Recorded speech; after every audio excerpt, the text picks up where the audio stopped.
Santiago el arquitecto. Intentaron quitarnos el placer de caminar por una calle estrecha, antigua, recortar el tiempo para que no lo ganáramos perdiéndolo frente a una taza de café.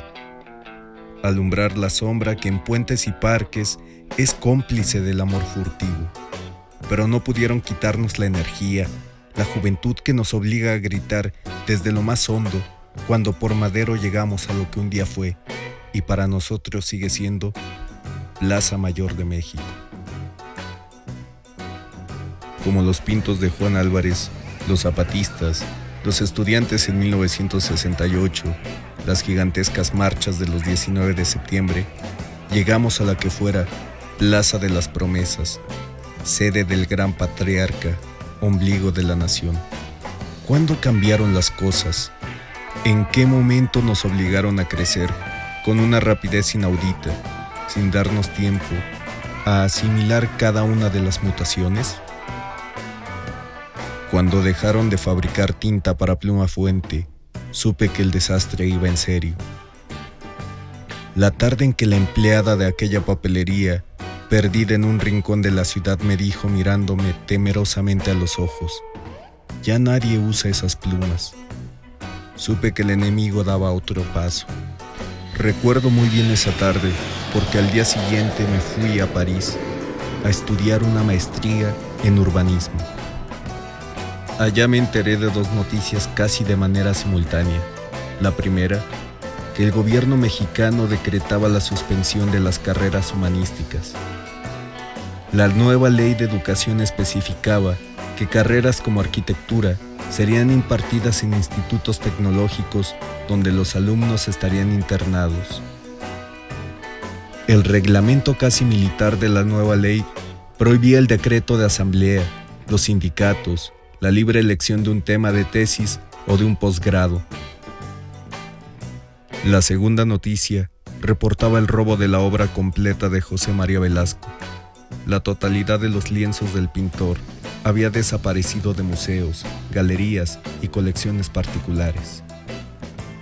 Días más tarde, recibí un telegrama del gobierno mexicano donde se me notificaba que debía volver a mi país, junto una copia del diario oficial donde también por decreto se suspendían los estudios de alumnos mexicanos en el extranjero.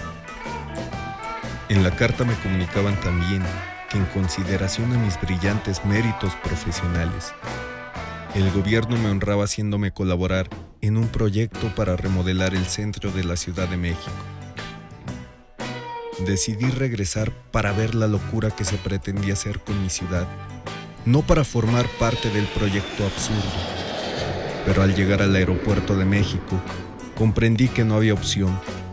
Carros con agentes esperaban a los ocupantes del vuelo charter para trasladarnos de inmediato a los centros de trabajo. Los 2 años siguientes los pasé prácticamente encerrado en galerones que el gobierno llamaba pomposamente estudios. Nuestro deber patriótico consistía en trabajar a marchas forzadas en la proyección de un nuevo centro urbano, presumiblemente una nueva capital de la República, cuya localización no se precisaba aún. A raíz de los sismos de fin de siglo, el centro de la ciudad había sido abandonado poco a poco por burócratas, banqueros, comerciantes, dueños de bares y cafés.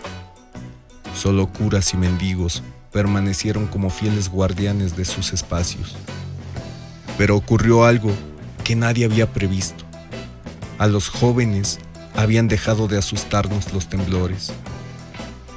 Su frecuencia los había convertido en una realidad de todos los días, en una probabilidad de muerte semejante a un accidente en carretera. Así, grupos de jóvenes, cientos primero, después miles, poblaron los edificios, emprendieron la reconstrucción, plantaron nuevos árboles, hicieron del centro una zona exclusivamente peatonal. El lema, ayer es hoy, de los primeros grupos que el gobierno utilizó como argumento para calificar de reaccionarios y retrógrados a los nuevos colonos, hizo comprender a muchos que había que reconsiderar seriamente los estragos del llamado progreso. Cuando el presidente dejó de dar audiencia en Palacio Nacional, cometió el error más grave de su gobierno. Las manifestaciones, que en un principio tenían como objetivo manifestar el repudio a la política urbana y al deseo de descentrar la ciudad, culminaron en conquistas más allá de los alcances propuestos. Durante las asambleas secretas que pudimos tener en nuestro campo de concentración, nos enteramos de lo que había detrás del proyecto de reorganización urbana. El centro de la ciudad se había convertido para el gobierno en un problema político y no exclusivamente urbano. El presidente estaba a punto de decretar la demolición de los edificios de 100 o más años de antigüedad, con el argumento de los altos costos de reparación. Julio César, un compañero que trabajaba como ayudante de oficina en el proyecto, era en realidad cabeza de una importante banda de Santa Fe. Él fue quien organizó la huida y nos integró a las brigadas para recibir entrenamiento.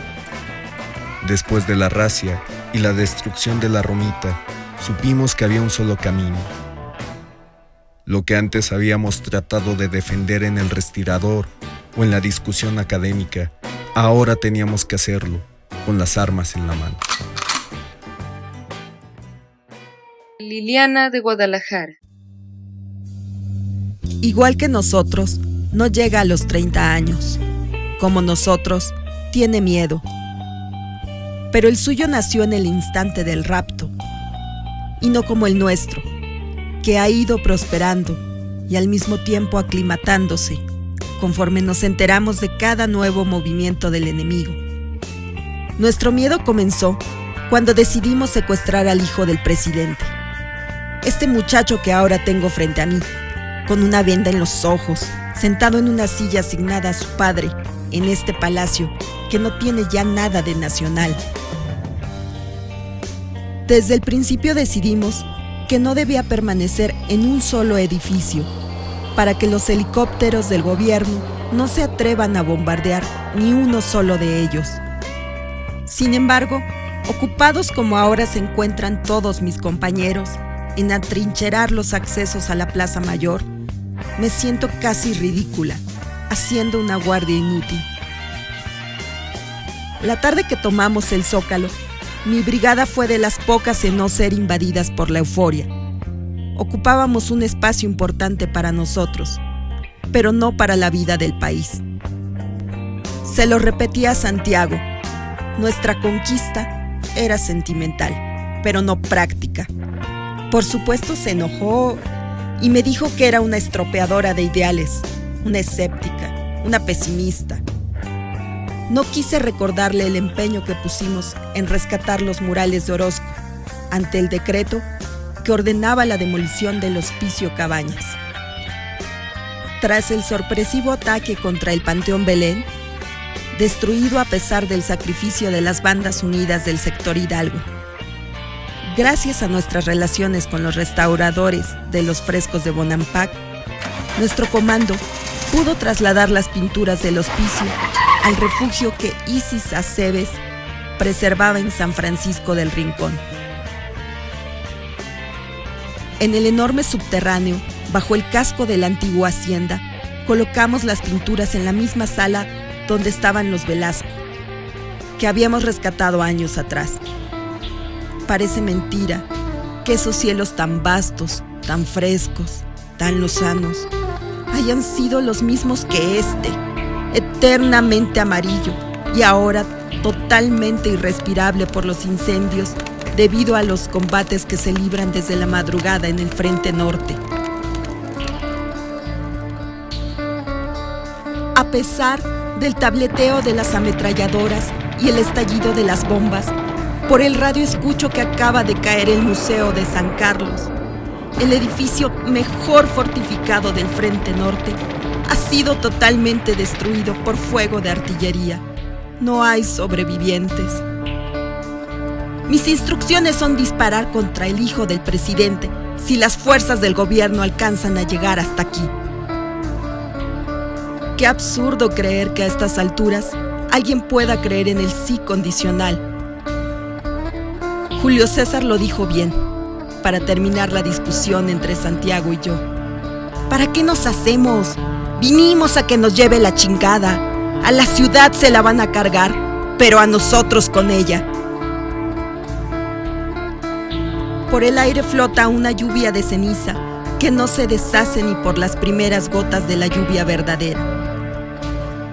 Recuerdo un poema de Gilberto Owen que a Santiago le gustaba repetir cuando aún nos daba tiempo para caminar bajo la lluvia, y la desesperada de aquel amanecer en el Bowery, transidos del milagro, con nuestro amor sin casa entre la niebla. Volteo la silla del prisionero hacia la ventana de Palacio. Le quito la venda de los ojos. Al fondo de la avenida Madero, sobre las ruinas del monumento a la Revolución, se levanta una nube densa, negra y roja. Todo arde, aúlla, vibra. Vemos la torre latinoamericana en llamas. Nuestras fuerzas se repliegan velozmente hacia la plaza. Los helicópteros comienzan a soltar sus bombas incendiarias.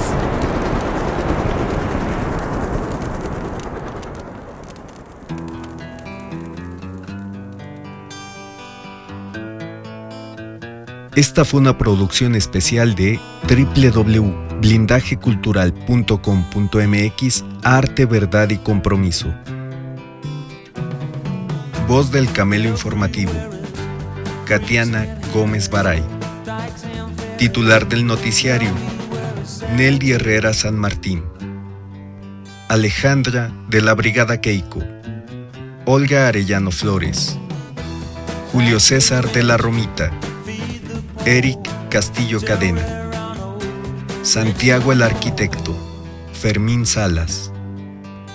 Liliana de Guadalajara. Citlali Castillo Cadena.